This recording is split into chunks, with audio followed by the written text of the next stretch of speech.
प्यारे साथियों, आज मैं कुछ क्वेश्चन बता रहा हूं जो कि हमारे कंपटीशन लेवल के होते हैं। वो है रेल संबंधी प्रश्न। रेल संबंधी प्रश्न, problems of trains, problems on train.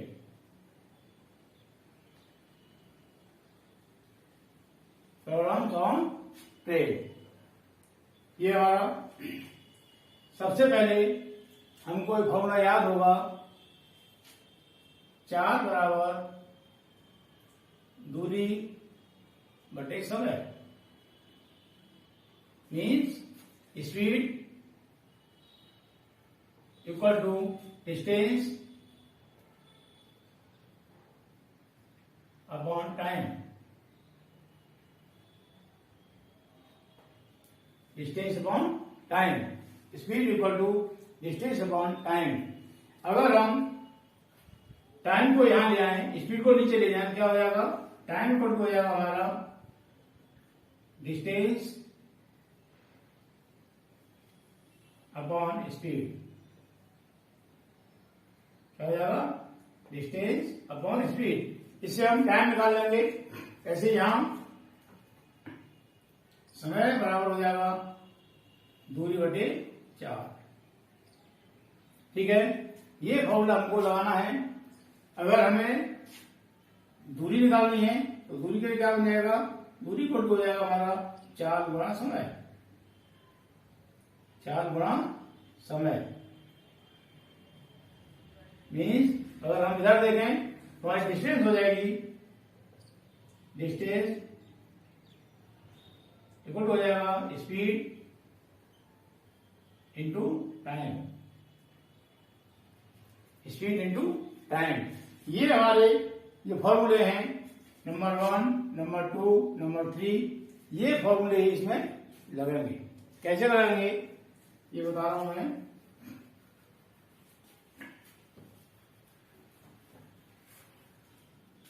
जैसे हमारा कोई खम्मा है,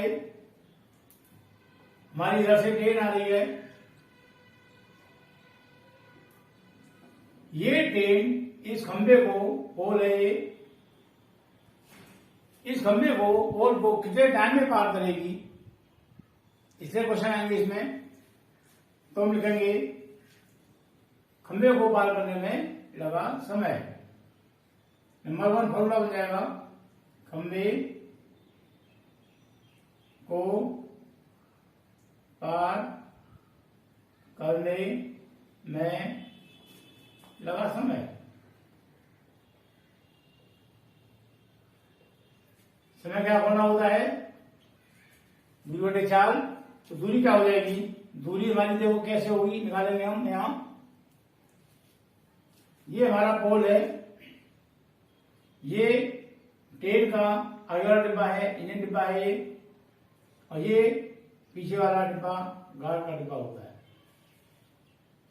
जब ये इंजन वाला डिब्बा, इंजन जो हमारा आगे पहुंचेगा और गार्ड वाला डिब्बा इस खंभे को पार कर देगा,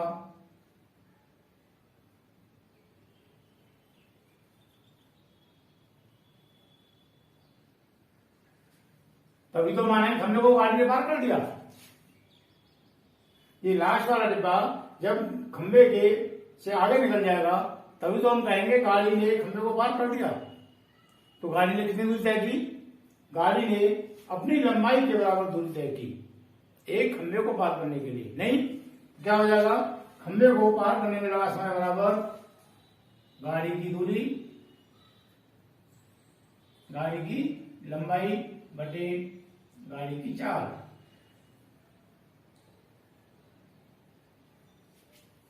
गाड़ी की चाल। तो ये हो गया नंबर फॉर्मूला 1, खंभे को पार करने में लगा समय बराबर गाड़ी की लंबाई बटे गाड़ी की चाल।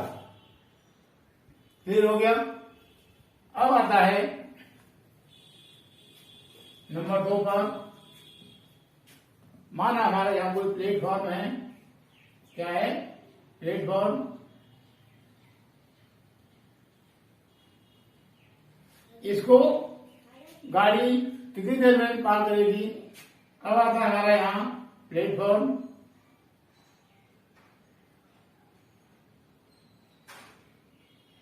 क्या आता है प्लेटफॉर्म। इसको गाड़ी कितने टाइम पार करेगी। माना हमारी गाड़ी ये लंबी है इतनी, इसकी लंबाई मान लो x मीटर और प्लेटफॉर्म की लंबाई हमने मान ली 22 मीटर।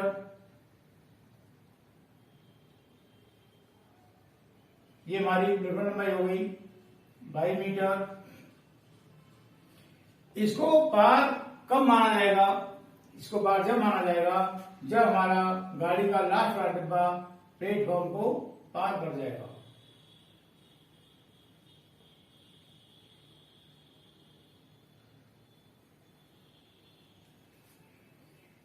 गाड़ी का लास्ट वाला डिब्बा जब प्लेटफॉर्म को पार कर जाएगा तब हम मानेंगे कि गाड़ी ने प्लेटफॉर्म पार कर दिया।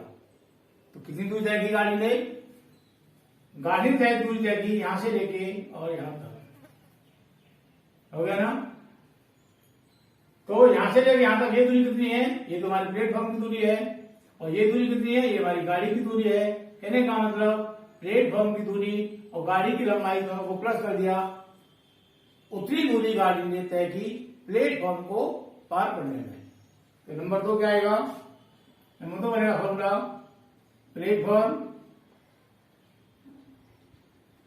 प्लेटफॉर्म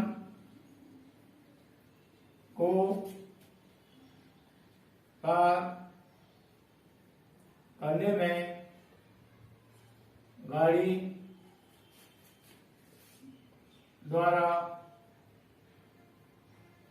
लगा समय बराबर। प्लेटफॉर्म को पार करने में गाड़ी द्वारा लगा समय कितना समय हो जाएगा। ये होगा समय हमारा गाड़ी की लंबाई प्लस प्लेटफॉर्म की लंबाई बटे गाड़ी की चाल। ये हो जाएगा। प्लेटफॉर्म को पार करने में गाड़ी द्वारा लगा समय बराबर गाड़ी की लंबाई ये प्लस प्लेटफॉर्म की लंबाई बटे गाड़ी की चाल। गाड़ी जिस चाल से चल रही है वो गाड़ी की स्पीड। क्लियर हो गया। थर्ड फॉर्मूला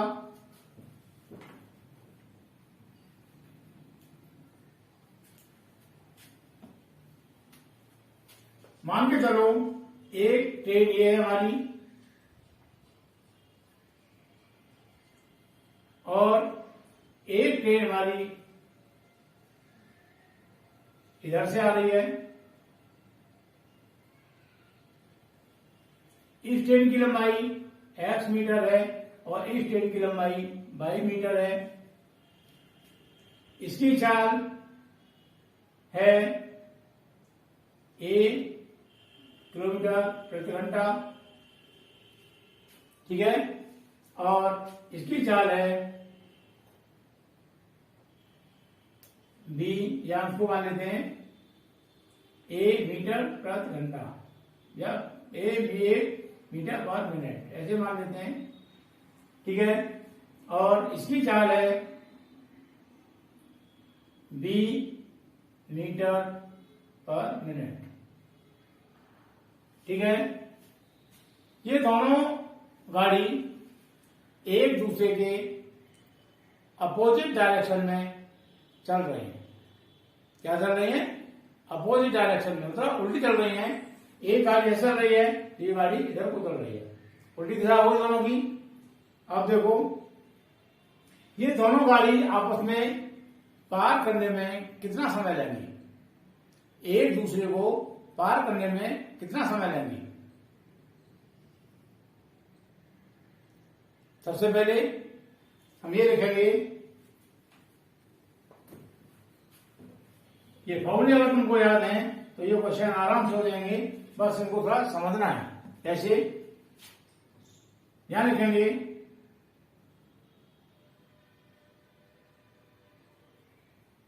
दोनों गाड़ियों द्वारा तय की गई दूरी। दोनों गाड़ियों द्वारा तय की गई दूरी कितनी है? एक तो ये x है, ये y है। दोनों गाड़ी आपको कब पार की जानी जाएंगी? जब हमारी ये गाड़ी ऊपर वाली जो पहली गाड़ी है वो यहां पहुंच जाएगी और दूसरी वाली गाड़ी हमारी ऐसे होगी। तभी तो हम कहेंगे कि दोनों गाड़ी आपस में क्रॉस हो गई, तभी कहेंगे ना। तो दूरी कितनी तय की हमारी गाड़ियों ने? यहां से लेके और यहां तक पूरा, ये दूरी दोनों गाड़ियों ने तय की। तो ये दूरी होगी हमारी कितनी? x, और ये दूरी कितनी होगी हमारी? y। तो y प्लस x या x प्लस y दोनों गाड़ियों ने दूरी तय की। दोनों गाड़ियों द्वारा तय की गई दूरी बराबर x प्लस y। ये हो गया। अब चाल हमारी ये रखी है, ये गाड़ी इधर को जा रही है, ये गाड़ी इधर को आ रही है, तो चाल क्या होगी? इसीलिए दोनों गाड़ियों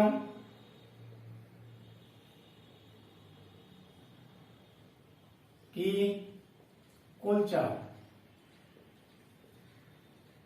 दोनों गाड़ियों की कुल चाल क्या हो जाएगी? a plus b। दोनों को जोड़ देंगे। अब लिखेंगे इसीलिए दोनों गाड़ियों द्वारा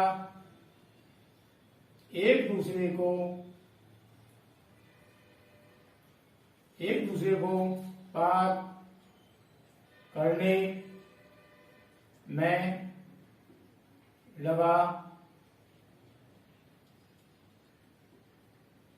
समय। सरल क्या होता है? दूरी बटे चार, कुल दूरी बटे कुल चाल, ये होता है फॉर्मूला हमारा। कुल दूरी कितनी हो जाएगी? x प्लस वाई बटे कुल समय कितना हो जाएगा? कुल चाल कितनी हो जाएगी? a plus B. ये हमारा आंसर हो जाएगा। ठीक है, मतलब ये हमारा फॉर्मूला हो जाएगा। दोनों गाड़ियों द्वारा एक दूसरे को पार करने में लगा समय बराबर दोनों गाड़ियों की लंबाई।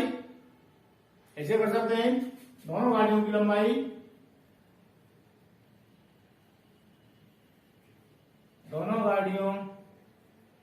की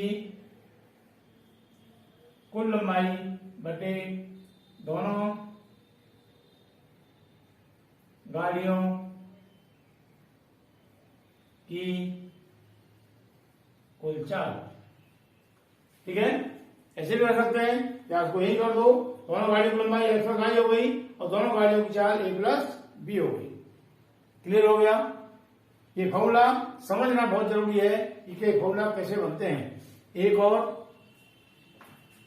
ये तो हो गया हमारा जब दोनों गाड़ी हमारी अपोजिट डायरेक्शन में चल रही है।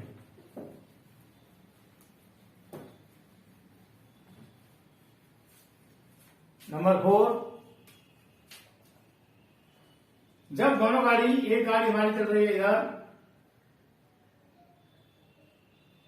और दूसरी गाड़ी भी हमारी इधर कोई चल रही है, दोनों गाड़ी सेम डायरेक्शन में चल रही हैं, इसकी लंबाई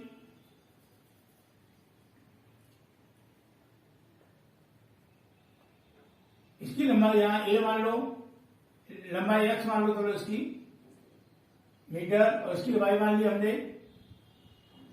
इसकी चाल है a और इसकी चाल है v। इसकी चाल हो जाएगी a, चाल हो जाएगी v। कैसे करेंगे?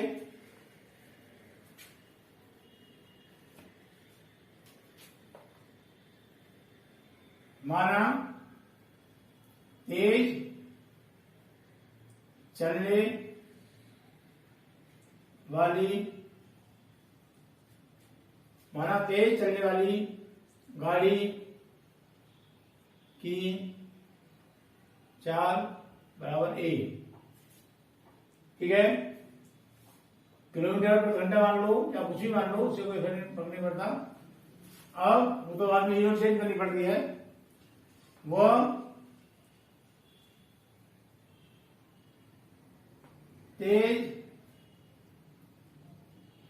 चलने वाली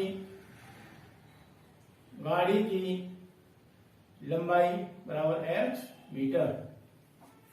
क्लियर हो गया? इसको मान लेते हैं हम मीटर पर मिनट, स्पीड को। अब लिखा दूसरी गाड़ी की चाल, जो गाड़ी स्लो चल रही है इसकी अपेक्षा उसकी हमने चाल मान ली v मीटर पर मिनट। वो गाड़ी की लंबाई बराबर बाई मीटर। क्लियर हो गया? दोनों गाड़ी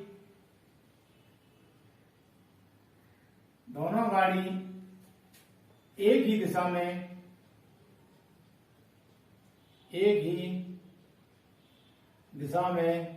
चल रही हैं। दोनों गाड़ी एक ही दिशा में चल रही हैं, मतलब ये भी इधर को चल रही है और दूसरी गाड़ी भी इधर को चल रही है। तो ये दोनों गाड़ियों को आपस में पार करने में कितना समय लगा ये निकलना है। दोनों गाड़ियों को आपस में पार करने में लगा समय। दोनों गाड़ी एक ही दिशा में चल रही हैं, तो देखो ये गाड़ी हमको पार कब हुई मानी जाएगी? माना हमारी गाड़ी तो यहां चल रही है और दूसरी गाड़ी हमारी ऐसे निकल जाएगी, तभी तो कहेंगे कि इस गाड़ी ने इस गाड़ी को पार कर दिया, ओवरटेक कर दिया, है ना। जब ये वाली गाड़ी तेज चल रही है, ये गाड़ी इसके अपेक्षा स्लो चल रही है, जब ये गाड़ी इससे आगे निकल जाएगी तभी तो कहेंगे। अब आगे कौन सी स्पीड से निकलेगी? जब आगे निकलेगी तो कौन सी स्पीड से निकलेगी? हमारी इसकी स्पीड है माना 80 किलोमीटर प्रति घंटा, इसकी स्पीड है 70 किलोमीटर प्रति घंटा। दोनों की स्पीडों में अंतर कितना हो गया? 80 माइनस 70, 10 किलोमीटर का। तो ये गाड़ी 10 किलोमीटर प्रति घंटे की स्पीड से इस गाड़ी को पार करेगी। क्लियर हो गया? 10 किलोमीटर प्रति घंटे की स्पीड से इस गाड़ी को पार करेगी। दोनों गाड़ियों की स्पीडों का अंतर जो आएगा, उस स्पीड से तेज वाली गाड़ी स्लो वाली गाड़ी को ओवरटेक करेगी, पार करेगी। क्या हो जाएगा? दोनों गाड़ी एक ही दिशा में चल रही हैं, लिखेंगे। इसीलिए दोनों गाड़ियों द्वारा तय की गई दूरी तो यही होगी हमारी। ये पहली गाड़ी हो गई, ये दूसरी गाड़ी हमारी यहां पहुंची तभी तो पार करना माना जाएगा। दूरी कितनी हो गई? इन दोनों को मिला के इस गाड़ी की लंबाई और इस गाड़ी की लंबाई दोनों को प्लस कर देंगे, उतनी दूरी तय करनी पड़ी। तो दोनों गाड़ियों द्वारा तय की गई दूरी बराबर दोनों गाड़ियों की कुल लंबाई। दोनों गाड़ियों की कुल लंबाई मतलब x प्लस लंबाई x है, x प्लस बाई मीटर। ये आ गया। तो दोनों गाड़ी अपन पार कराएंगी, तो पार करने के लिए उनको x प्लस बाई दूरी तय करनी पड़ेगी। अब चाल क्या हो जाएगी? दोनों गाड़ियों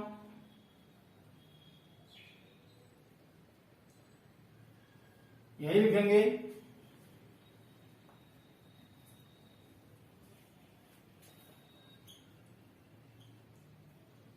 दोनों गाड़ियों की चालों में अंतर, दोनों गाड़ियों की चालों में अंतर। जो तेज गाड़ी चल रही है उसकी स्पीड में से जो स्लो चल रही है उसकी गाड़ी को माइनस कर देंगे स्पीड को। तो तेज चलने वाली गाड़ी हमारी एक्स स्पीड उसकी ए है तो ए माइनस बी, ये आ गया, ये हो गया मीटर पर मिनट। फिर हो गया तो चाल तो ये हो गई और दूरी ये हो गई। अब लिखेंगे इसीलिए दोनों गाड़ियों को आपस में पार करने में लगा समय बराबर दूरी बटे चाल। दूरी क्या हो गई हमारी एक्स प्लस वाई बटे चाल क्या हो गई ए माइनस बी। ये हमारा इसमें लगेगा फॉर्मूला। दोनों गाड़ियों की लंबाई होगा इक्वल बटे दोनों गाड़ियों की चालों का अंतर। क्लियर हो गया। ये उस कंडीशन लगेगा जब दोनों गाड़ी हमारी एक ही डायरेक्शन में चल रही है, दोनों गाड़ी एक ही दिशा में चल रही है, उस कंडीशन में लगेगा ये फॉर्मूला। क्लियर हो गया। इस तरीके से ऐसे ही पुल आता है, एक पुल को पार करने में लगा समय तो उसमें दूरी कितनी चलेगी गाड़ी हमारी, दूरी चलेगी पुल की लंबाई के बराबर प्लस अपनी लंबाई के बराबर। लिखेंगे आगे वाला फॉर्मूला बनेगा पुल को पार करने में रेलगाड़ी द्वारा लगा समय क्या हो जाएगा, पुल की लंबाई प्लस रेलगाड़ी की लंबाई, रेलगाड़ी की लंबाई बटे रेलगाड़ी की चाल, रेलगाड़ी की चाल। ये हो गया। तो यहां कितनी टाइम चीज होगी हमारी, एक तो समय हो गया, एक पुल की लंबाई हो गई, एक गाड़ी की लंबाई हो गई और एक चाल हो गई। कितना हो गया, 1 2 3 4, 4 चीजें इसमें। क्वेश्चन जब पूछेगा कोई भी 3 चीजें रखी होंगी, चौथी चीज को पूछेगा। जैसे हमको समय दे रखा है, रेलगाड़ी के द्वारा पुल को पार करने में लगा समय दे रखा है, पुल की लंबाई दे रखी है, गाड़ी की चाल दे रखी है, तो कह रहा है रेलगाड़ी की लंबाई क्या होगी। ठीक है, या हमें समय दे रखा है, रेलगाड़ी की लंबाई दे रखी है, पुल की लंबाई दे रखी है, तो गाड़ी की चाल पूछ रहा है। तो हम ये फॉर्मूला लिख लेंगे और जो जो मान दे रखा है हमें उन मानों को इस फॉर्मूले में जहां जहां मान दे रखा है उसको वही लगा देंगे और बाद में क्रॉस मल्टीप्लाई करके उसको हम हल कर लेंगे। ठीक है, इससे संबंधित क्वेश्चन हम बताएंगे नेक्स्ट वीडियो में।